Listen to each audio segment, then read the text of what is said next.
Hola hermanos, buenas tardes. Es un gusto saludarlos nuevamente para que podamos continuar estudiando la vida de hombres y de mujeres que han estado presentes en la historia bíblica y que nos ayudan a conocer de Dios, a conocer atributos de Dios y también a conocer esos atributos que aprenden a desarrollar los seres humanos que están en comunión con Dios.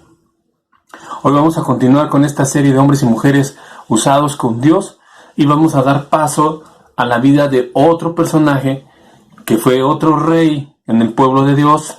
Sería el último de los reyes del imperio unificado. O sea, el pueblo de Dios, cuando todavía estuvo unido, el tercer rey y el último rey fue el rey Salomón.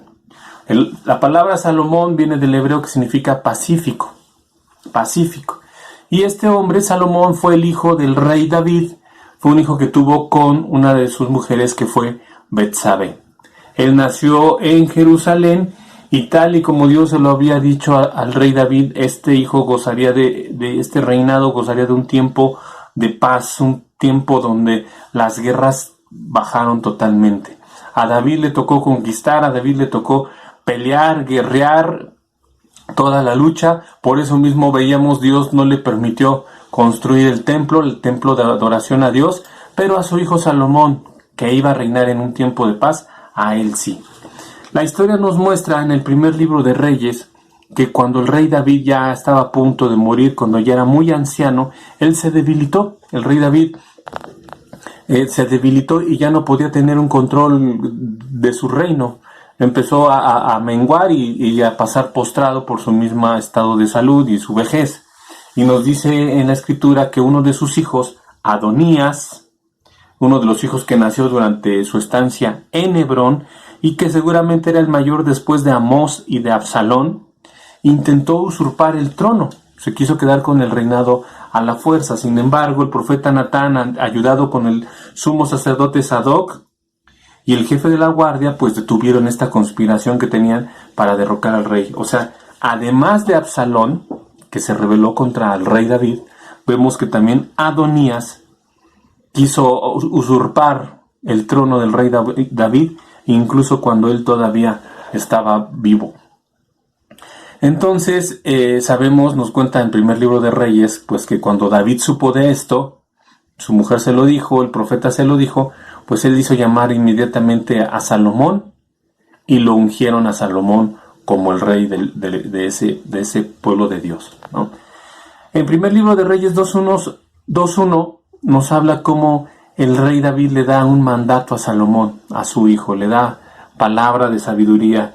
Dice así, primer libro de Reyes 2.1: Llegaron los días en que David había de morir y ordenó a Salomón su hijo diciendo: Yo sigo el camino de todos en la tierra, esfuérzate y sé hombre, guarda los preceptos de Jehová tu Dios, andando en sus caminos y observando sus estatutos y mandamientos, sus decretos y sus testimonios, de la manera que está escrito en la ley de Moisés, para que prosperes en todo lo que hagas y en todo aquello que emprendas. Esas son las palabras que le dejó David a su hijo Salomón. Al poco tiempo murió. Se entiende, conforme a la cronología, que el rey Salomón inició su reinado aproximadamente en el año 970 a.C. Y la edad que tenía el rey Salomón era aproximadamente de 20 años. Era muy joven cuando inició su reinado Salomón. En el primer libro de Reyes, sobre todo, es donde se narra toda la historia bíblica de este personaje que tuvo muchas facetas, ¿no? Muy brevemente me refiero a ellas. Él se casó con mujeres extranjeras. Por ejemplo, en el capítulo 3 del primer libro de Reyes, viene ahí como el rey Salomón se casa con la hija del faraón egipcio, ¿no? Entonces empezó a entablar, de alguna forma, poco a poco, relación con los pueblos extranjeros. Aquí vemos que muy tempranamente, en el capítulo 3, él se casa con la hija del faraón. Más adelante en el capítulo 3 también se narra el punto central de lo que hay que destacar del rey Salomón. Que el rey Salomón, cuando Dios apareció a este rey, la oración de Salomón fue grata delante de Dios. Dice el 3.5 del primer libro de Reyes: se le apareció Jehová a Salomón en Gabaón, una noche en sueños y le dijo Dios, pide lo que quieras que yo te dé, ¿no? Dios, en su misericordia y en su gracia, sabiendo que este hombre estaba encabezando el pueblo de Dios, se muestra y le dice que le pida algo. No vemos todo por tiempo, pero dice en el versículo 8 que Salomón dijo, tu siervo está en medio de tu pueblo al cual tú escogiste, un pueblo grande, que no se puede contar ni numerar por su multitud, ¿no? O sea, como si le estuviera diciendo, tengo una gran responsabilidad. Versículo 9, da pues a tu siervo corazón entendido para juzgar a tu pueblo y para discernir entre lo bueno y lo malo, porque ¿quién podrá gobernar este pueblo tan grande? Y esto agradó a Dios. Esto agradó a Dios porque no pidió riqueza, no pidió que eliminara a sus enemigos, no pidió larga vida, sino que pidió sabiduría. Entonces Dios vio que era lo correcto y no solamente le dio esa sabiduría que pidió Salomón, sino que también le dio esa riqueza, esa gloria e incluso largura de días, ¿no? Esto es parte del punto central de todo esto, porque la Biblia nos narra que la sabiduría de Salomón era la más grande que ha existido, ¿no?, entre todas las naciones. Él compuso 3000 proverbios, el Cantar de los Cantares, el Eclesiastés, que era pura sabiduría, ¿no? Era la sabiduría. Ahorita vamos a hablar bien de lo que significa esto, ¿no? Por ejemplo, en el primer libro de Reyes 4:33 nos habla cómo el rey Salomón incluso desarrolló temas sobre árboles, desde el cedro del Líbano hasta el hisopo que nace en la pared. Disertó sobre animales, sobre aves, sobre reptiles, sobre peces. Y para oír la sabiduría de Salomón venían de todos los pueblos y de todos los reyes de la tierra a donde había llegado la fama de su sabiduría. Entonces vemos que, en resumido, Salomón era un científico porque estudiaba biología, estudiaba la naturaleza, estudiaba todo lo que le rodeaba. Y sobre de todo, con la sabiduría que le había dado Dios, él desarrolló todo este tipo de temas, ¿no? Todos los reyes de los alrededores de otros pueblos venían a verlos. Por ahí se narra, por ejemplo, cuando la reina, una reina que vino de Saba, de lo que actualmente dicen sería Yemen, vino a él y le trajo regalos, mucha riqueza, y quería conocer si verdaderamente Salomón tenía el esplendor que se hablaba de él, ¿no? Y se puede ver en ese primer libro de Reyes cómo ella quedó maravillada y se dio cuenta que verdaderamente lo que se hablaba de Salomón era real o era más, porque él tenía sabiduría para todos los problemas que se daban en el reino. Dividió el reino en 12 municipios o estados o partes para regularlo. Comercializó con caballos, con Egipto, le dio mucha prosperidad, ¿no? Se hizo de mucha riqueza, de muchos tributos, mucho lo usó para construir el templo, mucho ya se lo había dejado el rey David para construir ese primer templo. Y fue un reinado de paz, fue un rey sumamente sobresaliente sobre la faz de la tierra. Muchos consideran que humanamente, haciendo a un lado al Señor Jesucristo, humanamente Salomón vendría a ser el hombre más sabio que ha existido sobre la tierra. En el capítulo 5, versículo 5, se nos habla cómo él, ¿no?, empiezan los preparativos para construir el primer templo a Dios. Hasta ese momento, a Dios se le adoraba en una carpa, en el tabernáculo, que era una carpa montable y desmontable, que ahí se adoraba a Dios. Llegó un momento en el que tenía que edificarse una casa para Dios.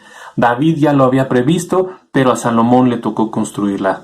Entonces, por ejemplo, en el versículo 5:5 de Primera de Reyes dice: por lo tanto, he determinado ahora edificar casa al nombre de Jehová mi Dios, según lo que Jehová habló a David mi padre, diciendo: tu hijo, a quien yo pondré en lugar tuyo en tu trono, él edificará casa a mi nombre.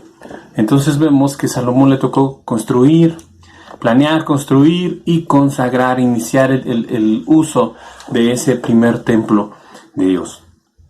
Sin embargo, también se debe destacar que en la vida de Salomón también hubo una dificultad muy grande. Esto se narra en el capítulo 11 del primer libro de los Reyes.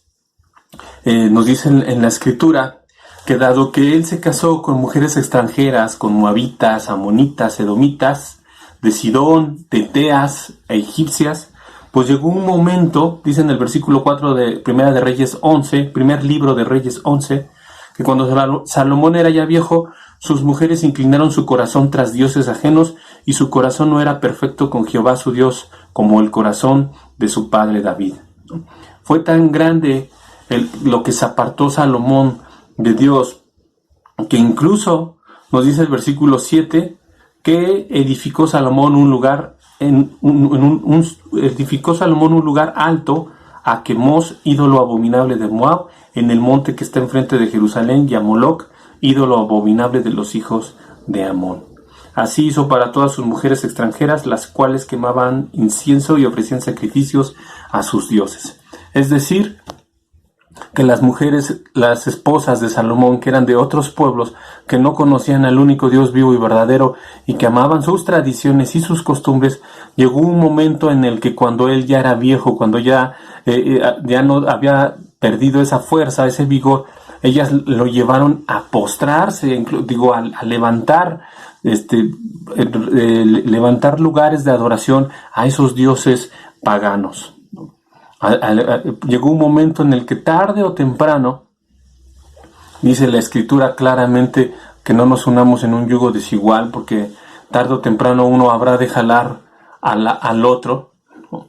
Entonces llegó el momento en que eso se cumple, porque las mujeres de Salomón lo llevaron hacia sus costumbres, hacia sus tradiciones, ¿no? Esto marca la importancia del por qué el creyente en Cristo, el que tiene su fe en Dios, pues busca siempre tener familia, casarse, tener una novia, tener una esposa que esté dentro de sus pensamientos, de sus creencias, que tengan las mismas convicciones, la misma forma de pensar, las mismas esperanzas, la misma perspectiva de vida. Eso es muy importante, porque si no, tarde o temprano uno habrá de jalar al otro. Esto, pues claro que tuvo una consecuencia.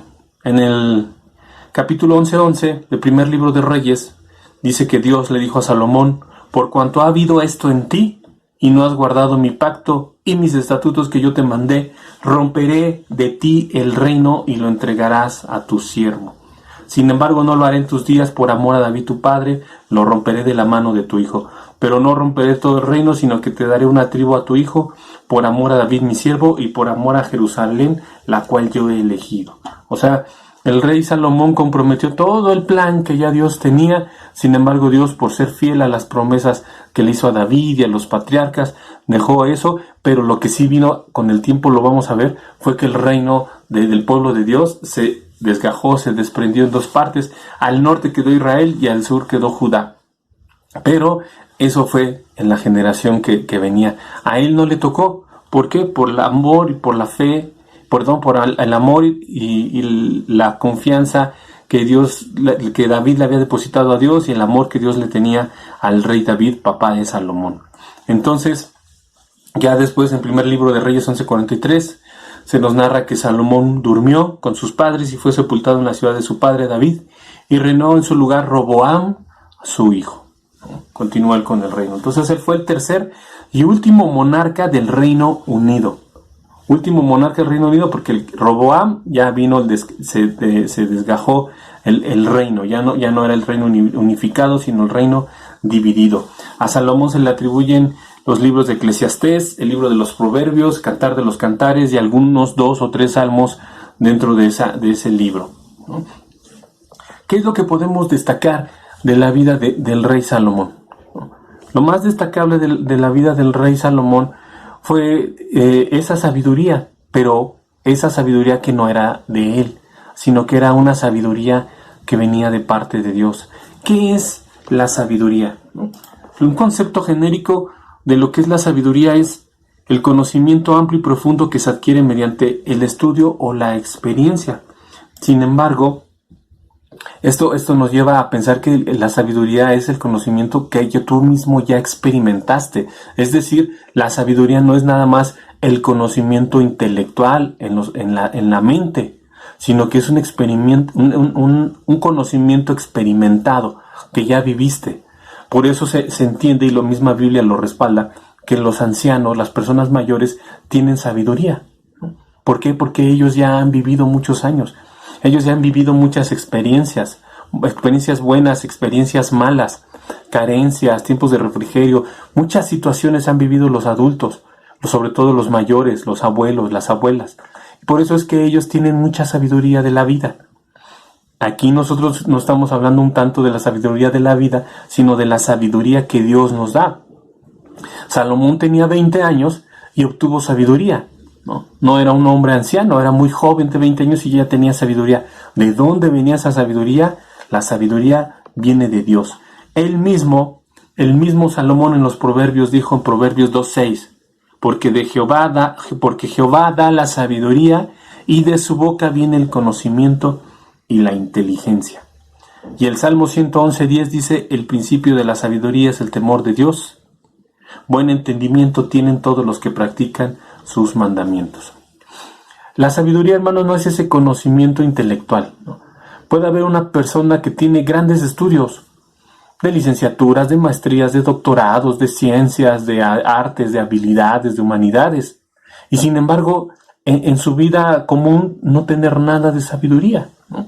Puede tener grandes títulos de conocimientos intelectuales, pero no así en la práctica de la vida. Por eso puedes encontrarte una persona que es muy famosa y reconocida y hasta tener premios, pero su vida está hecha un relajo, su vida está hecha añicos porque no tiene la sabiduría de Dios.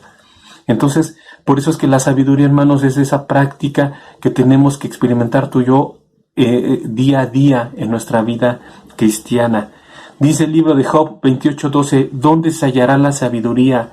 ¿Dónde está el lugar de la inteligencia? ¿De dónde pues vendrá la sabiduría? ¿No? ¿Dónde está esa sabiduría? Tú y yo como creyentes debemos saber que hay 3 fuentes de la sabiduría, principalmente, ¿no? Obviamente la primera es la palabra de Dios, la Biblia. ¿Por qué? Porque es la sabiduría de Dios, porque es el libro inspirado por el Creador, por el Dios vivo y verdadero, por el único y sabio Dios. Él, en su misericordia, iluminó a algunos hombres para que escribieran los libros, los 66 libros que tú ahora y yo tenemos en un libro conocido como la Biblia. Y esos 66 libros nos dejan sabiduría, nos dejan conocimiento, nos dejan doctrina, nos dejan historia, nos dejan poesía, nos dejan incluso algunos hasta conocimientos de ciencia por ahí salteados también podemos encontrar, pero sobre todo nos llevan a la vida práctica, a cómo ser con tu esposa, a cómo ser con tu esposo, a cómo ser con tus hijos, a cómo conducirte en tu trabajo, a cómo enfrentar las aflicciones de la vida, ¿no? A cómo a enfrentar los problemas, a cómo administrar tu tiempo, en qué invertir tu tiempo. La Biblia te lleva a tener esperanzas, te lleva a solidificar tu fe en Cristo, te abre la esperanza de la vida eterna. Todo eso es la sabiduría de Dios. La primera fuente entonces es su palabra. Una segunda fuente sería precisamente la sabiduría que tienen otros hermanos. Y para eso Dios levantó pastores y maestros dentro de las iglesias, para que con su conocimiento de Dios, para que con la sabiduría que Dios les ha dado, puedan darles conocimientos y consejería a otros hermanos. Para eso están los presbíteros, que son los ancianos, que son los hermanos que tienen más conocimiento de la palabra, pero sobre todo, como dice en las cartas, llevan una sana doctrina, y la sana doctrina no es el conocimiento, sino una vida plena, una vida íntegra, es decir, una vida que lo que hablan es compatible con lo que viven. Esa es la integridad que Dios busca en sus hijos. Los hombres y las mujeres que sí desarrollan esa vida de integridad espiritual en las cosas de Dios, pues son una fuente de sabiduría, porque tienen el conocimiento de la palabra de Dios en ellos y pueden dar un consejo muy atinado, sobre todo a la voluntad de Dios hacia la vida de alguna persona. Esa sería la segunda fuente. Y la última fuente por la cual tú puedes adquirir sabiduría está en Santiago 1:5. Dice así: si alguno de vosotros tiene falta de sabiduría, pídala a Dios, el cual da a todos abundantemente y sin reproche, y le será dada. Lo mismo que hizo Salomón en alguna ocasión. Salomón fue a Dios y le dijo a Dios: dame sabiduría, porque tengo una comisión muy grande, un pueblo enorme, un pueblo incontable. ¿Cómo voy yo a guiarlo? ¿Cómo voy a distinguir entre el bien y el mal? Ayúdame, Señor. Entonces Dios le da esa sabiduría y junto con ello le da otras añadiduras que Salomón en su momento consideró menos importantes, ¿no? Porque ¿de qué te serviría la riqueza si no tienes sabiduría? ¿De qué te sirve vivir muchos años si no tienes sabiduría? La sabiduría de Dios es lo más valioso, son las perlas, son los diamantes, es el oro de la vida, el conocimiento de Dios. Y dicen, a lo largo de toda la Biblia podemos ver que la persona que adquiere sabiduría, la primera conclusión a la que llega, la primera forma en la que se da alguien cuenta de que está en Dios es cuando empieza a temer a Dios. El temor de Jehová o el temor de Dios es el principio de la sabiduría, porque el sabio y el entendido se dan cuenta de que su vida, se dan cuenta de que todo lo que existe, se da cuenta de que todo lo que le rodea solamente puede venir de un creador, que hay un modelo perfecto, que hay un universo, un macrouniverso y un microuniverso que se rige con perfección y que todo lo creado tiene un diseño inteligente y perfecto y llega a la conclusión de que hay un Dios. Por eso es que el principio de la sabiduría es el temor de Dios. Y al haber un Dios, obviamente que es un Dios que está en comunión, que está latente, pendiente de lo que pasa en la vida. Por lo tanto, esa persona comienza a caminar con integridad, con obediencia a los mandamientos que están escritos en esa palabra. Porque al ser sabio y entendido, se da cuenta que lo que está escrito en la Escritura, en la Biblia, es sabiduría y es para su propio provecho personal y el de su familia. Entonces, por eso es que la sabiduría es el tesoro, la sabiduría es la perla preciosa que está ahí al alcance de nuestras manos, ¿no? Está ahí, la tenemos, todos tenemos una Biblia en nuestras casas. Ahí está la sabiduría de Dios. Sin embargo, no todos tienen el Espíritu de Dios para entenderlo y para comprenderlo. ¿Quieres tenerlo? Ve y pídeselo a Dios. Ve, ora a Dios, como dice en Santiago, ¿no? Es lo más valioso que puede haber, la sabiduría. El rey Salomón, con toda y esa sabiduría, pecó gravemente delante de Dios y se volcó a la idolatría. Aún teniendo la sabiduría de Dios, ¿no? Eso muestra lo vulnerable que es el hombre cuando no está en perfecta comunión y cuando no cumple todos los mandamientos de Dios. Porque Salomón no cumplió un mandamiento importante que Dios da en su sabiduría. No te unas en un yugo desigual. No te relaciones con extranjeros, porque tarde o temprano ellos te van a contaminar. Tarde o temprano ellos te van a llevar hacia sus prácticas. Y el problema es que no es hacer esas prácticas, sino que esas prácticas deshonren o vayan en contra de la voluntad de Dios. Le faltó sabiduría a Salomón ahí, sí. ¿Qué le ganó? Su carne, su pasión, su satisfacción personal, su ego, su soberbia quizá, y por eso es que él se dejó llevar y desobedeció el mandamiento de Dios y tuvo esas consecuencias, la idolatría, ¿no? Como consecuencia de eso, Dios dice, pues entonces ese reino que yo te había dado va a ser dividido, ¿no? Y por David, solo por el rey David, voy a dejar una tribu para ti, para esa descendencia, ¿no? Únicamente por eso, por la fidelidad que Dios por el pacto que hizo con David, por la promesa que le dio a David, únicamente por eso y por la promesa a nosotros, porque en la descendencia de Israel serían bendecidas todas las naciones de la tierra, como le dijo siglos atrás a Abraham, el patriarca, y se tenía que cumplir. Tenía que haber un pueblo elegido para que ahí naciera el Mesías, el Salvador del mundo, Cristo el Señor. Entonces eso se pudo dar únicamente guardando este pueblo hasta que él naciera.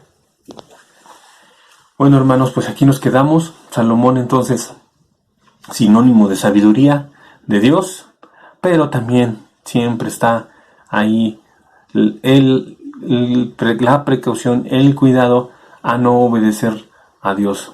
Sabiduría de Dios o sabiduría del hombre. Sabemos que la sabiduría del mundo es terrenal, animal y diabólica. En contraparte tenemos la sabiduría de Dios, que es perfecta. Y esa sabiduría se muestra siempre únicamente por el principio de el temor de Dios. Y el amor a su palabra. Y el amor a sus mandamientos. Y la sabiduría se adquiere con la práctica, con la vivencia, con el ejecutar en la vida común, en la vida diaria, esa palabra de Dios. Bueno, aquí nos vamos a quedar. Hermanos, Dios les bendiga y nos vemos, si Dios lo permite, para un próximo estudio de los hombres y de las mujeres usados por Dios.